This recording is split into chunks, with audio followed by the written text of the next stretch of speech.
spoilers are coming ahead. So if you guys haven't done the new Snowbreak story, you should definitely do that first and then come back here. But this Snowbreak story is pretty fantastic. It did had a very strong fucking start. We get some character development like usual. The story starts with an ambush from Rozan herself, who is a very powerful foe. We've known about this powerful character for maybe almost 2 years now. We first encounter her in New Hentero, and she basically bodied us there. But as a typical villain, she kind of just leaves and kind of just leaves, right? Kind of just like with any other shonen villain that's like very strong, right? They'll like body the protagonist just to scare them, and then they'll just run off, kind of like Toguro from Yu Yu Hakusho, or like Orochimaru from Naruto, right? He likes to play with like little ninja boys. Anyways, we start the story with an ambush from Rozan. We basically fight Rozan from the get-go, but we do get a flashback from a year ago where the MC, the adjutant, and Tao are discussing about the invention of a weapon called the Death Knell. The whole point of this weapon is to basically stop Rozan. However, it does come at a pretty interesting cost, and that cost is this weapon can also kill the adjutant as well, which is one of the reasons why Tao was very hesitant about inventing this weapon, because not only could this, killing Rozan is good, but if somebody got their hands on this weapon, they could kill the adjutant, who is very important. But the invention goes on anyways, because we really need a way to stop Rozan, right? She's very powerful, a very powerful threat. She needs to be stopped at any cost, basically, so we need to invent this Death Knell. The Death Knell is very strange. It can only be used by Masher. Her exosuit is basically catered to use it. She's the only person in the Snowbreak world that can use this weapon. This weapon basically works by like emitting like EMF waves, right? Anybody that can manipulate Titagen will basically be affected by this weapon. Basically Rozan and the adjutant. Anyways, back to the fight with Rozan. Rozan is also not alone in this fight. She does have Esther backing her up. However, Esther is not really much of a threat compared to Rozan.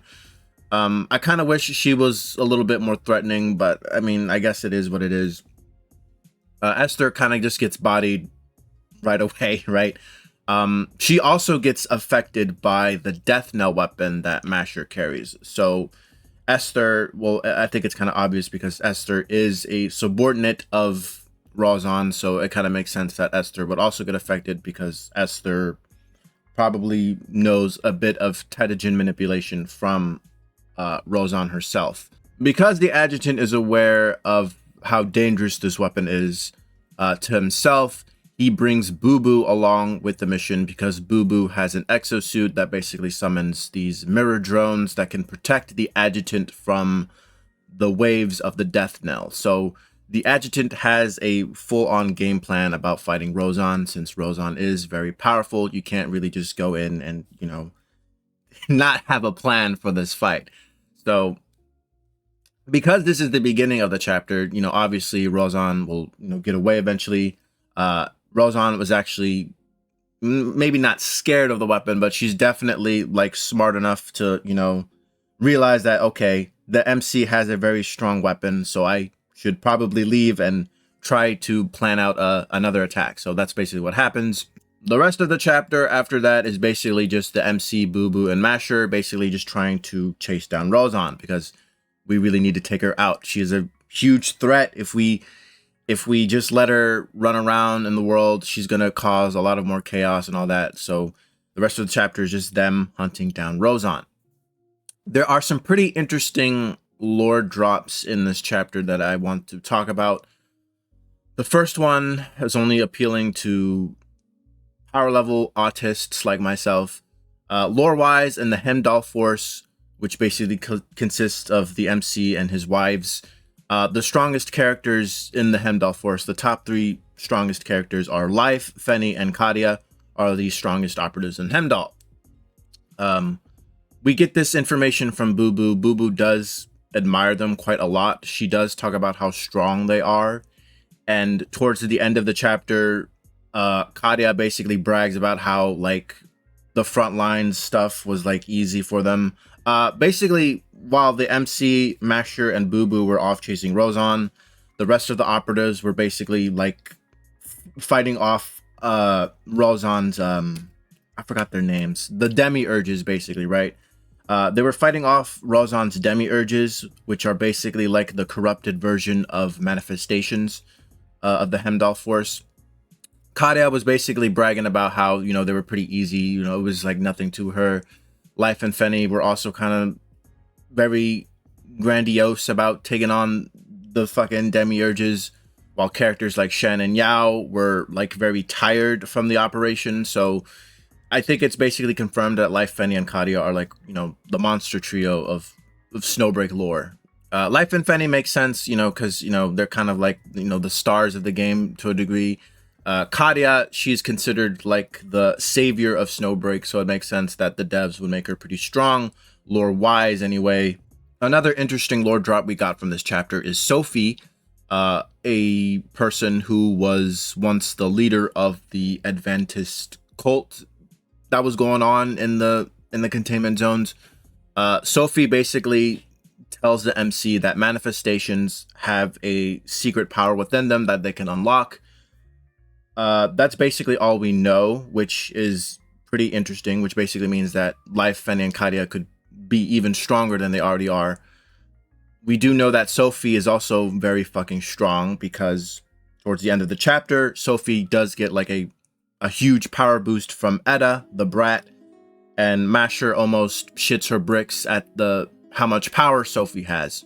I'm very interesting about the secret power of the manifestations, because next patch could have like a follow-up to this. Maybe we're gonna have like an operative that will have access to this secret power of the manifestations. I have no idea, but it does sound pretty interesting that there is like a way for manifestations to get stronger than they already are. Maybe the developers, Seasun, could use this lore drop as a way to maybe buff old past characters or something like that. That'd be actually pretty interesting to see, but who really knows? Who really knows? Anyways, the theme of this story chapter is basically of the clashing of ideals on how to save humanity. You have the Sophie and Edda faction who want to save humanity by putting them in some weird VR room or VR palace or whatever. Rozan just wants to spread pain and fear. She doesn't really give a shit about saving humanity. She thinks peace and love is pretty gay. She just wants to conquer the world and dominate it. That's basically all what Rozan does. The Adjutant's ideals is that humanity needs to save themselves by doing it themselves. They basically start by protecting your loved ones and yourself, and just the MC's ideal is basically just stop trying to save literally everybody. Just try to save your closest loved ones and yourself. That's basically what the Adjutant wants to do. Sophie, even though she's not with the Adjutant side, she kind of understands the Adjutant a little bit more. But the main theme of this chapter is basically the clashing of, you know, how to save humanity and stuff. There's also some pretty good character development from Bubu in some way. Bubu is a very hardworking girl. She basically, you know, does the best that she can. Her goal is to basically be a strong Heimdall operative. However, she kind of already is a pretty strong character. Even the MC basically tells her that, like, towards the end of the chapter, like, Bubu, you gotta slow down a little bit. You already are what you have achieved, basically, right? That's basically Bubu's whole character arc. We also get some character arc in Mauxir a bit. If you don't know much about Mauxir's lore, she does have a condition that prevents her from feeling pain. So she doesn't know how pain works to some degree. And when she uses this weapon called the Death Knell, this weapon is actually restoring her nervous system so that she can actually feel pain. When she uses the death note more than 3 times, she's going to start to feel a lot of pain to the point where she almost passes out. But since she's never really experienced pain before, this is like a whole like new, somewhat fearful experience for her. But regardless, she still kind of pushes onward when she uses this weapon because, you know, we got to take out Rozan. She has a very strong resolve, which is pretty good. I also liked how Bubu and Mauxir kind of almost crashed out at each other because Bubu feels that Mauxir was kind of treating Bubu like an idiot, but like Mauxir, you know, quickly apologizes and, you know, tells Bubu that no, that's not how it is. That's just how Mauxir always talks. Mauxir is kind of like blunt about situations, but their teamwork was pretty good, especially when they were fighting against Sophie and her armies of titans, which was pretty epic. That was a pretty epic scene. Whenever Rozan was fighting in this arc, it was basically just an epic scene. Either it was from the beginning of the fight or towards the end of the fight where Rozan and the adjutant do a one-on-one fight. That was pretty epic because at that time, Bubu and Mauxir were basically all drained out, so they couldn't assist the adjutant in any way. It was basically just a one-on-one with MC and Rozan, and that was basically it. It was pretty epic. The ending was really epic. We actually end up choking Rozan, which is a pretty fitting ending for her. Another weird lore drop is that Rozan, her whole plot from the story, like her whole deal in the story is basically that is she's trying to tame her Deimos alignment. If you don't know what that is, that's basically like a manifestation or demiurges, like their inner god, something like that. Rozan was basically trying to either kill the MC to absorb his power to tame her Deimos, or have the MC kill her Deimos so she can basically like unlock her inner god. It's kind of difficult to really explain, but most manifestations or demiurges kind of have like a inner god in them, and if they like overflood or whatever, their inner god will take over and, you know, fuck shit up.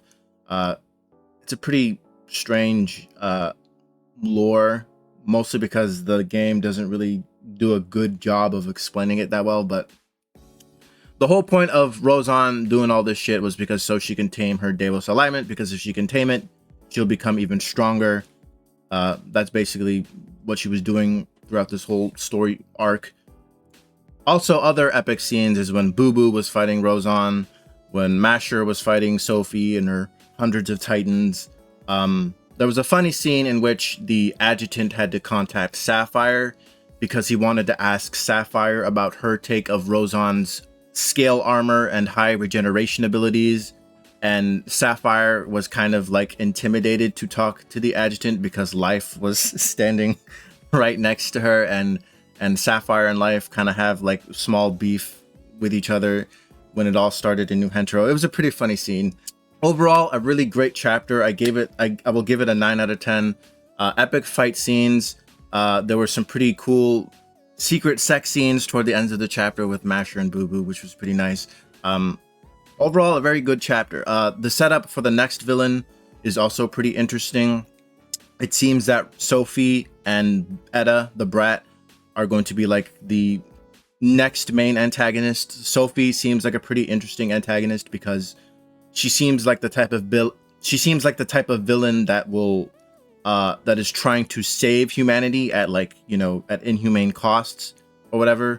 Kind of like Poochie from JoJo Part 6. She kind of reminds me of him a little bit, philosophy wise. So I'm pretty excited for the next chapter. I hope the writer of this chapter will continue to write more chapters for Snowbreak. And that's basically about it. Let me know what you guys think about this chapter, and I will see you guys later. Bye-bye now. Come again soon.